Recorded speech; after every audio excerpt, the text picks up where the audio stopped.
Hi ജയദേവേട്ട, welcome to comedy masters. Thank you. Kalavoor actually Alappuzha പുതിയ studio കഴിഞ്ഞ തൊട്ടപ്പുറത്ത് ജംഗ്ഷൻ കലവൂർ. ഓക്കെ. നമസ്കാരം. ജയദേവൻ ഞങ്ങളുടെ പഴയ സുഹൃത്താണ്. മിമിക്രി റെഗുലറായിട്ട് കണ്ടിട്ടുള്ള എല്ലാവർക്കും ഒരുപാട് സ്റ്റേജ് ഷോസും എല്ലാ മിമിക്രി കലാകാരന്മാർക്കും എല്ലാവർക്കും സുപരിചിതനായിട്ടുള്ള കഴിവുള്ള ഗംഭീര കലാകാരനാണ്. അപ്പോൾ ഇന്ന് എന്തൊക്കെയാണ് ജയദേവേട്ട ചെയ്യുന്നത്? അനുകരണം തന്നെയാണ് മിമിക്രി എന്ന് പറയുമ്പോൾ. നമ്മൾ ആദ്യം തലതൊട്ടപ്പന്മാരായിട്ടുള്ള സിദ്ദീഖ് അവർ രണ്ടുപേരുടെയും ശബ്ദം അനുകരിച്ചുകൊണ്ട് നമുക്ക് തുടങ്ങാം. Okay, ready. നമസ്കാരം. കൊച്ചിൻ കലാഭവന്റെ മിമിക്രി വേദിയിൽ നിന്നും ഞാനും ലാലും ചേർന്ന് മിമിക്രി എന്ന് പറയുന്ന കലാരൂപം തുടങ്ങുമ്പോൾ ഒരിക്കലും ഞങ്ങൾ വിചാരിച്ചിരുന്നില്ല ഇത്രയേറെ മികച്ചൊരു കലാരൂപമായിട്ട് ഈ മിമിക്രി മാറുമെന്ന്. എല്ലാവരും മികച്ച കലാകാരന്മാരാണ് എന്നുള്ള കാര്യത്തിൽ തർക്കമില്ല. കൂടുതൽ സംസാരിക്കുവാൻ ലാലിനെ ക്ഷണിക്കുന്നു. ശ്രീലാൽ. ഞങ്ങൾ എത്ര വലിയ നടനായാലും നിർമ്മാതാവിലും സംവിധാനമായാലും ഞങ്ങളുടെ ചങ്കെന്ന് പറഞ്ഞ മിമിക്രിയാണ്. അത് ഞങ്ങൾക്ക് മറക്കാൻ പറ്റില്ല. പിന്നെ നിങ്ങൾക്ക് വേണ്ടിയിട്ട് എനിക്ക് ഏറ്റവും ഇഷ്ടപ്പെട്ട ഡയലോഗ് ഞാൻ ചെയ്യാം. 5,000 സാലറി കുട്ടിക്കെന്ന് പറഞ്ഞു, പക്ഷെ എൻ്റെ പെങ്ങളെ മാത്രം തരില്ല എന്ന് പറഞ്ഞു. അവളെനിക്കല്ല ഭാരമായിട്ടൊന്നുമില്ല. 60 സാലെ കുത്തക്ക ബേട്ട പഞ്ചാബുകൾ പുണ്ടും ചെയ്തോരാ.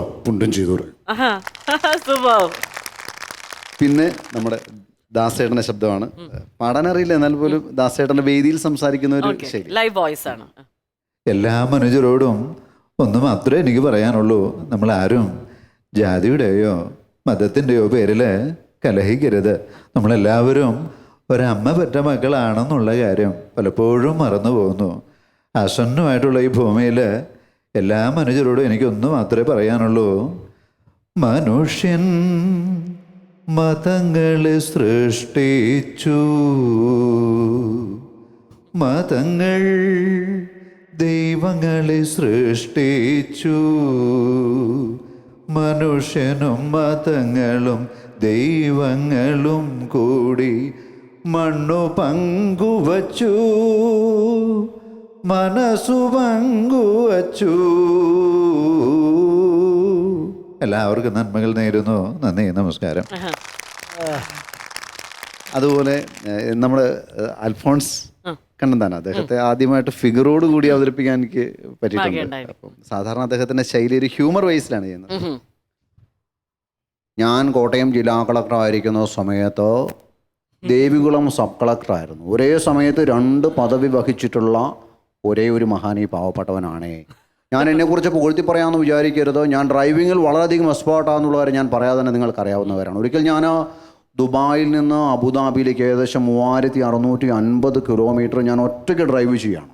ഒരു 600 കിലോമീറ്റർ കഴിഞ്ഞ സമയത്ത് വണ്ടി മുന്നോട്ട് പോകാതെ ഡെസേർട്ടിൽ ഇങ്ങനെ സ്ട്രക്കായി നിൽക്കുന്ന സമയത്ത് ഞാൻ എൻ്റെ പണി തന്നെ അങ്ങ് ചെയ്തു.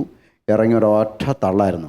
അത് അബുദാബിയും കഴിഞ്ഞ് കുവൈറ്റിൻ്റെ ബോർഡറിൽ ചെന്നിട്ട് വണ്ടി ഇങ്ങനെ നിന്നിട്ട് ഞാൻ തന്നെ ഇറങ്ങി ചവിട്ടി വണ്ടി അവിടെ നിർത്തി. ഇനി സ്പോട്ടിലേക്ക് പോവാം. അപ്പോൾ സ്പോട്ട് ഇസ് ദേർ. നീ പകപോക്കണല്ലടാ. ഞാൻ തിരിച്ചു പോകുന്നു. ഈ മൺകുടം തിരികിടാത്തൊരു വിളക്കിന് മുൻപിൽ ഞാൻ സൂക്ഷിക്കും. നിനക്കുമുണ്ടല്ലോ ജന്മം തന്നൊരാൾ. മരണം ഒരു നാൾ അയാൾക്കും സംഭവിക്കും.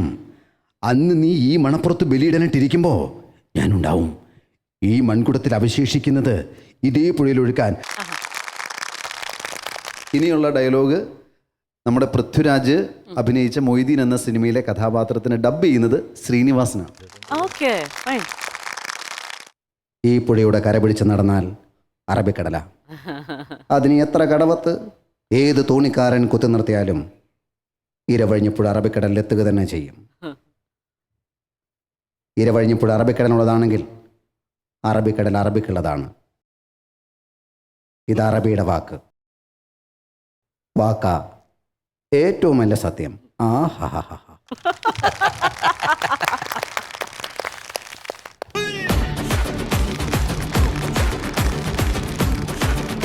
ജോണി സാർ എങ്ങനെ ഉണ്ടായിരുന്നു ജയദേവേട്ടന്റെ പെർഫോമൻസ്? നന്നായിരുന്നു. അത് ഈ പറഞ്ഞ നമ്മളല്ലേ നല്ല നല്ല പ്രൊഫഷണലായിട്ടുള്ള നല്ല തറവായിട്ടുള്ള ഒരു കലാകാരൻ്റെ ഭംഗിയുള്ളൊരു പരിപാടി കാണാൻ പറ്റി. പിന്നെ ഒരു കാര്യം കൂടി, ജയദേവൻ നമ്മുടെ മ്യൂസിക് ഡയറക്ടർ ഷാൻഡ്രവുമാൻ്റെ ഒരു ചെറിയ അല്ലേ, ഷാൻഡ്രവുമാൻ്റെ ഒരു ചായ ഉണ്ട്. ചെറുക്കറ ആ മുടിയും ഒരു വേണമെങ്കിൽ ഷാൻഡ്രവുമാൻ ഒരു ഡൂപ്പ് ചെയ്യാവുന്ന. അപ്പോൾ എന്തായാലും ചെയ്തവ എന്നാ എനിക്ക് ഭയങ്കര ഇഷ്ടമായി. Thank you. Congrats, all the best. Thank you sir. Thank you. Dharman ചേട്ടാ? ഞാൻ അവനെ പറ്റി എന്ത് പറയാനായിട്ടാണ്, വർഷങ്ങളായിട്ട് അറിയാവുന്ന ഒരാളാണ്. പലപ്പോഴും പ്രോഗ്രാമിൽ ഒരുമിച്ച് പങ്കെടുക്കാൻ നേരത്ത് ജയദേവൻ സ്റ്റാർ ചെയ്യാൻ വരുമ്പോൾ നമ്മൾ ഈ സൈഡിൽ തട്ടിയുടെ അവിടെ വന്നിട്ട് കൊതിയോടെ നോക്കി നിൽക്കാറുണ്ട്. അത് തന്നെ ഇപ്പോഴും. അവനെ പറ്റി എനിക്കൊന്നും പറയാനൊന്നുമില്ല. അവൻ നമ്മളെക്കാട്ടും വലിയ കലാകാരനാണ്. അപ്പോൾ അവന് എല്ലാവിധ ആശംസകളും. Thank you.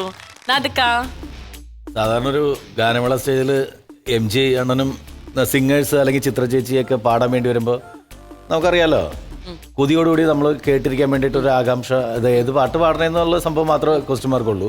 അതുപോലെയാണ് ജയദേവന്റെ കാര്യത്തിലും.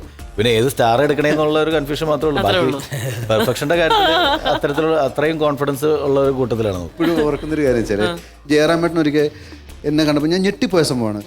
നീ മറ്റേ നമ്മുടെ എന്നെ ഫേട്ടൻ്റെ വേറൊരു മോഡുലേഷൻ ഉണ്ടല്ലോ അതൊന്ന് എന്ന് പറഞ്ഞിട്ട് ഞാൻ ഒരിക്കൽ ഇപ്പോൾ ലേല സിനിമയിൽ വെള്ളമൊഴിച്ചുള്ള രംഗമാണ്. അത് ഞാൻ ചെയ്തത്. ആ അതെ. ഇത്രയും നാളും ചാക്കൊച്ചിട്ട് മൂടും താങ്ങി നടന്നിട്ട് അവസാനം അവന് കിട്ടിയൊരു വിധിയെ ചാക്കൊച്ചിയുടെ ഉള്ളിലിരിപ്പ് മുഴുവൻ അവനറിയാം. അണ്ണാക്കിട്ട് കുത്തിയാലും ശരി അവൻ നീ പറയില്ല. കരിമ്പലാല് സണ്ണിച്ചം പറഞ്ഞതിന്റെ ബാക്കി നീ പറയാൻ മതിയടാ പൊന്നു മോനെ. ഇതിലെ നാരായണൻകുട്ടി ചേട്ടനോട് പറയുന്നത്, ഓ പത്രം വായിക്കുന്നൊരു നാറി അല്ലേ, ഇവിടുന്ന് മിച്ചം വരുന്ന ഫൈറ്റ് പോയി ഞാനല്ലാതെ. അതെ, പത്രത്തിൽ. ഓ എന്ത് രസമായിരുന്നു. പണ്ട് മുതലേ ഏട്ടാ എൻ്റെ ഒരു ഭാഗ്യം എന്ന് വെച്ചാൽ ഈ കുഞ്ഞുനാളിൽ നമ്മുടെ കാസറ്റുകൾ, ഓസ്കാറിൻ്റെ കാസറ്റ് മുതലേ കേൾക്കാനൊരു ഭാഗ്യം കിട്ടിയിട്ടുണ്ട്. അതിപ്പോ ഇവനെ പറഞ്ഞു തന്നെ വേറെ ഒന്നുമല്ല, നമുക്കൊക്കെ ഒരുപാട് പ്രായമായി. നൈസായിട്ട് അങ്ങോട്ട് പറയുകയാണ്. ശരിടാ, ഓക്കെ. പെട്ടെന്ന് ഓർമ്മകൾ അവനാ ഷർട്ടാ പാൻറ് എന്താ കൊടുക്കാൻ